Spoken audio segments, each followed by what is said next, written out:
Assalamualaikum warahmatullahi wabarakatuh. Perkenalkan, saya Ufi Rahmah dengan NIM 2020-31068 dari kelas B, Program Studi Teknik Informatika. Pada video kali ini saya akan membahas materi tentang transmisi nirkabel atau tanpa kabel pada mata kuliah Komunikasi Data dengan dosen pengampu yakni Pak Max Teja Aji Cipta Widianto, Sarjana Komputer, Magister Komputer. Pertama-tama, saya akan membahas definisi dari nirkabel. Jaringan nirkabel atau bahasa Inggrisnya yakni wireless network adalah bidang disiplin yang berkaitan dengan komunikasi antar sistem komputer tanpa menggunakan kabel. Jaringan nirkabel ini sering dipakai untuk jaringan komputer, baik pada jarak yang dekat beberapa meter memakai alat atau pemancar Bluetooth, maupun pada jarak jauh seperti lewat satelit. Bidang ini erat hubungannya dengan bidang telekomunikasi, teknologi informasi, dan juga teknik komputer. Ada 3 frekuensi. Yang pertama 2 GHz to 40 GHz yang dikenal sebagai gelombang mikro, yang berfungsi untuk menghasilkan gelombang searah atau direksional sesuai untuk transmisi point to point yang digunakan pada komunikasi satelit. Kemudian ada 30 MHz to 1 GHz yang disebut sebagai jangkauan radio atau omnidireksional. Yang ketiga ada 3 dikali 1011 to 2 dikali 1014 yang disebut sebagai infrared yang digunakan untuk komunikasi lokal, misalnya LAN atau Local Area Network. Kemudian ada antena. Antena adalah konduktor elektrik yang berfungsi memancarkan atau mengumpulkan energi elektromagnetik. Ada antena transmisi yang berfungsi untuk mengubah sinyal dengan frekuensi radio dari transmitter menjadi energi elektromagnetik, dan juga berfungsi untuk memancarkan energi tersebut ke area di sekitarnya, seperti atmosfer, air, dan lain sebagainya. Kemudian ada antena penerima yang berfungsi untuk menerima energi elektromagnetik dan mengubahnya menjadi sinyal dengan frekuensi radio, dan juga untuk meneruskannya ke penerima atau receiver. Pada komunikasi dua arah, antena yang sama dapat berfungsi sebagai pemancar dan juga berfungsi sebagai penerima. Kemudian ada macam-macam antena. Yang pertama ada antena grid. Secara fisik, bentuk dari antena ini seperti jaring. Sayangnya, cakupan dari antena ini hanya searah. Selain itu, dibutuhkan antena pemancar yang diletakkan di tempat lain agar antena ini dapat menangkap sinyal Wi-Fi. Saat antena grid diletakkan mengarah pada antena pemancar, maka diperoleh sinyal yang kuat. Adapun fungsi dari antena grid yakni untuk menerima sekaligus mengirimkan sinyal data yang diperolehnya dengan menggunakan sistem gelombang radio. Ada 2 frekuensi dari sistem gelombang radio yang digunakan pada antena ini, yakni frekuensi 2.4 GHz dan juga frekuensi 5 GHz. Ini merupakan gambar dari antena grid. Kemudian yang kedua ada antena omni. Untuk antena jenis ini, bentuknya tuh mirip seperti tongkat dengan ukuran yang lebih kecil. Dibandingkan dengan antena grid, cakupan antena omni lebih luas dan menyebar ke semua arah dengan membentuk semacam lingkaran. Namun, meskipun cakupannya cukup luas, jangkauannya tetaplah pendek. Biasanya antena ini digunakan oleh sekolah-sekolah, supermarket, perkantoran, bahkan warung tenda yang menyediakan Wi-Fi. Ini merupakan gambar dari antena omni. Kemudian yang ketiga ada antena sektoral. Jenis antena pemancar Wi-Fi yang mirip dengan antena omni. Ini mampu menampung 5 klien sekaligus. Antena ini mempunyai cakupan yang tidak begitu luas, namun mampu menjangkau jarak yang lebih jauh. Pada umumnya, antena ini dipasang secara vertikal dengan sektoral sudut hingga 120 derajat. Namun, tak jarang juga yang memasangnya secara horizontal. Antena sektoral ini biasanya digunakan oleh tower GSM HP. Ini merupakan gambar dari antena sektoral. Kemudian yang keempat itu ada antena flat panel. Flat panel atau indoor atau outdoor antena adalah antena penguat signal dalam suatu ruangan yang sangat useful bagi pemakainya. bekerja pada frekuensi 800 sampai 960 MHz dan 1710 sampai 2500 MHz. Karena dengan desain yang eksklusif, flat panel ini dapat menaikkan penangkapan signal yang ada sampai 4 bahkan 7 dBi, sehingga radius signal yang dipancarkan bisa naik hingga 40% dari radius indoor antena standar. Penggunaannya harus disertai booster dan hanya untuk di indoor saja. Di samping ini merupakan gambar dari antena flat panel. Kemudian yang kelima ada antena Yagi. Prinsip kerja dari jenis antena pemancar WiFi yang mempunyai bentuk seperti ikan teri ini hampir sama dengan antena grid. Cakupannya yang dimilikinya hanya searah sehingga harus diarahkan pada antena pemancar di tempat lain. Perbedaan yang mencolok antara antena Yagi dengan antena grid yaitu terletak pada bentuk dan penggunaannya. Tidak seperti antena grid. Antena yang terdiri dari 3 bagian yaitu driven, reflektor, dan direktor. Antena Yagi juga sangat jarang digunakan dalam sebuah jaringan. Di bawah ini merupakan gambar dari antena Yagi. Kemudian yang kelima ada antena PVC. Jenis antena pemancar WiFi ini terbuat dari pipa PVC yang dilapisi aluminium foil. Tak heran jika antena ini tidak akan berkarat meskipun dipasang di luar ruangan. Keunggulan lainnya yakni antena ini tahan terhadap berbagai cuaca serta mudah saat dipasang. Sayangnya antena ini hanya bisa mencakup sinyal dalam jarak yang dekat, sekitar 200 sampai dengan 300 meter saja. Ini merupakan gambar dari antena PVC. Kemudian yang ketujuh ada antena 8 quad. Pada dasarnya, jenis antena pemancar WiFi ini merupakan bagian dari antena sektoral, sebab pola radiasinya masih dalam satu arah jika dibuat sudut arah yang lebar. Biasanya, antena ini sering digunakan untuk antena akses point saat klien berada di sebuah area. Kemudian, yang kedelapan ada antena WDS atau wireless system distribusi, yakni cara terbaik bagaimana untuk menghubungkan banyak jalur akses dan memungkinkan pengguna untuk memindahkan sekitar tanpa mendapatkan terputus dari jaringan. Ini merupakan bentuk gambar dari antena WDS atau wireless distribution system. Kemudian ada pola radiasi dan antena isotropik. Sebuah antena akan memancarkan energi ke segala arah, tetapi dengan kekuatan yang tidak sama ke segala arah. Representasi grafis dalam koordinat ruang yang menunjukkan penyebaran sinyal yang dipancarkan oleh suatu antena dikenal sebagai pola radiasi. Sedangkan antena isotropik adalah antena atau ideal yang meradiasikan sinyal ke segala arah dengan energi yang sama. Pola radiasi ini menghasilkan berupa bulatan dengan antena di tengahnya. Di bawah ini merupakan gambar antena pola radiasi dan juga antena isotropik. Kemudian selanjutnya ada gelombang mikro.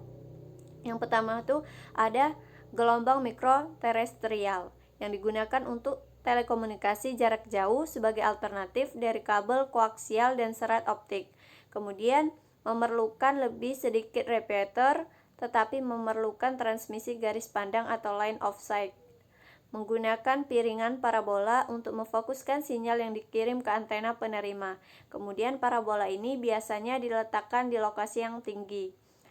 Parabola ini berfungsi pada rentang frekuensi 1-40 GHz dan sumber utama gangguannya itu dari atenuasi dan interferensi.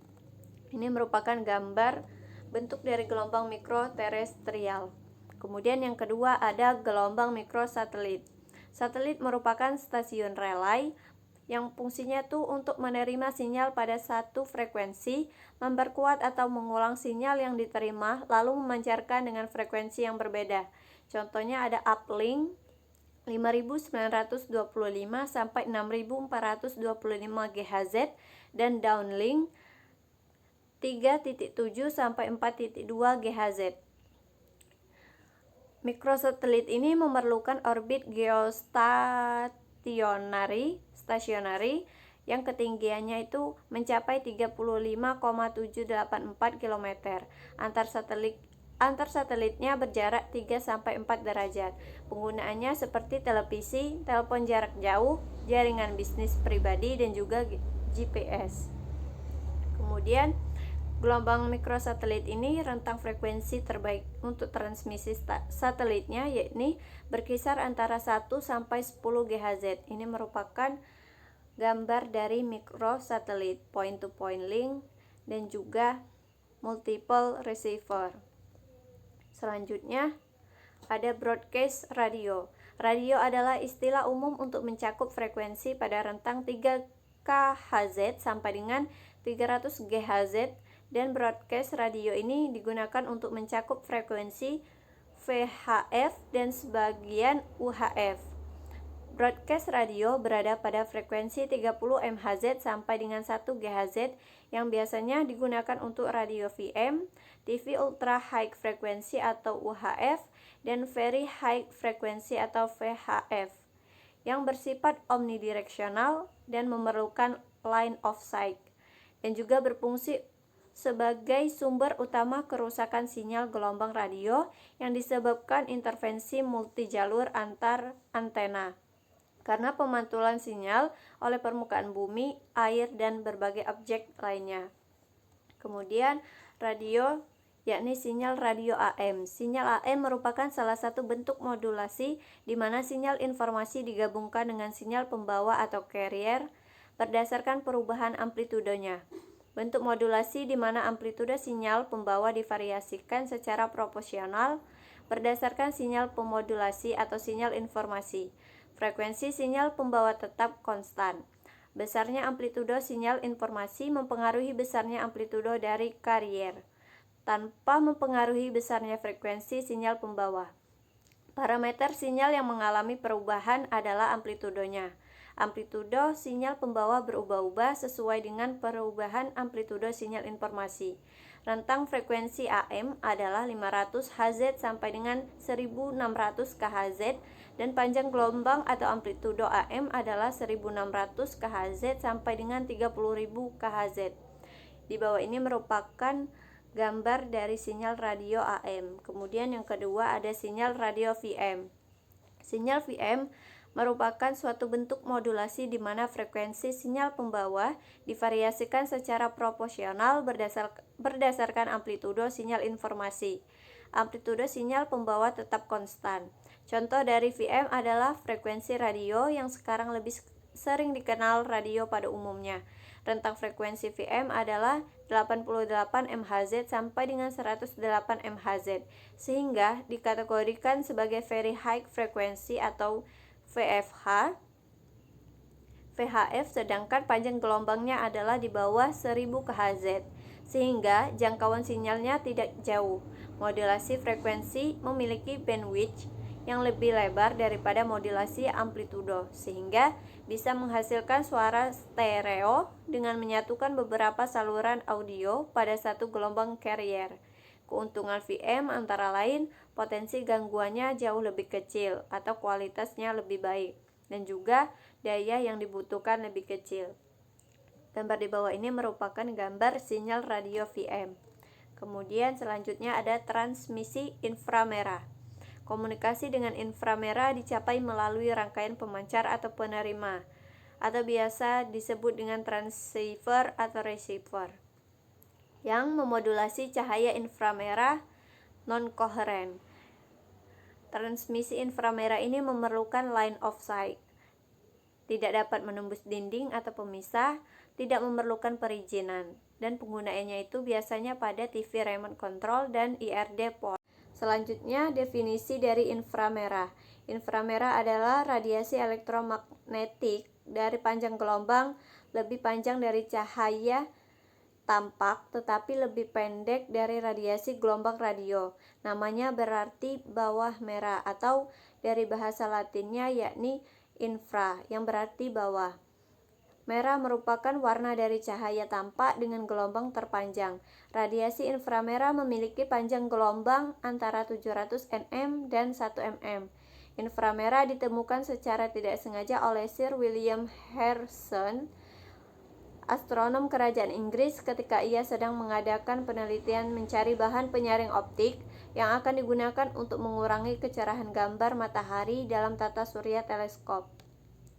Kelebihan inframerah dalam pengiriman data ada 3, yakni yang pertama, pengiriman data dapat dilakukan kapan saja. Yang kedua, pengiriman datanya mudah. Dan yang ketiga, pemakaiannya secara gratis. Namun, kelemahan inframerah dalam pengiriman data ada 3 juga. Yang pertama, pada saat mengirimkan data, kedua lubang harus dihadapkan satu sama lain sehingga menjadi merepotkan. Kedua, inframerah sangat berbahaya bagi mata.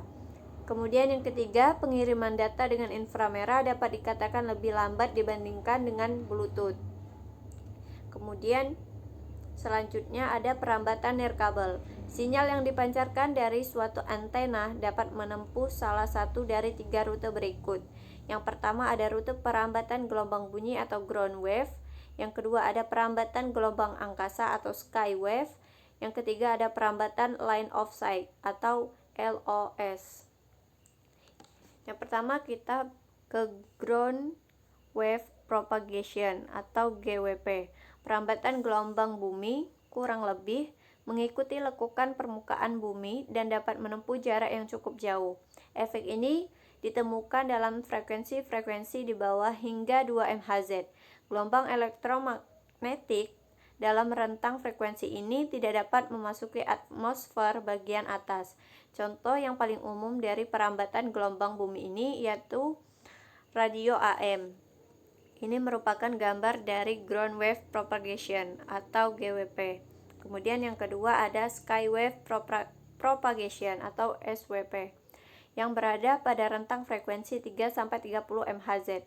Perambatan gelombang angkasa ini biasanya digunakan untuk komunikasi radio amatir, radio CB atau citizen band, siaran internasional oleh BBC dan VOA. Sinyal ini dapat melewati beberapa lompatan, memantul-mantul antara atmosfer atau atmosfer bagian atas dengan permukaan bumi. Ini merupakan gambar dari sky wave propagation. Kemudian yang ketiga ada line of sight atau LOS. LOS atau disingkat dengan line of sight adalah gambar garis pandangan antara stasiun pengirim dengan stasiun penerima saling berhadapan tanpa ada hambatan apapun di antara mereka. Pada jaringan komputer, LOS dianalogikan sebagai jarak garis pandang antara dua perangkat yang dikoneksikan secara nirkabel atau wireless. Sebagai contoh ada 2 radio microwave yang dipasang pada ketinggian 20 meter antara site A dan site B.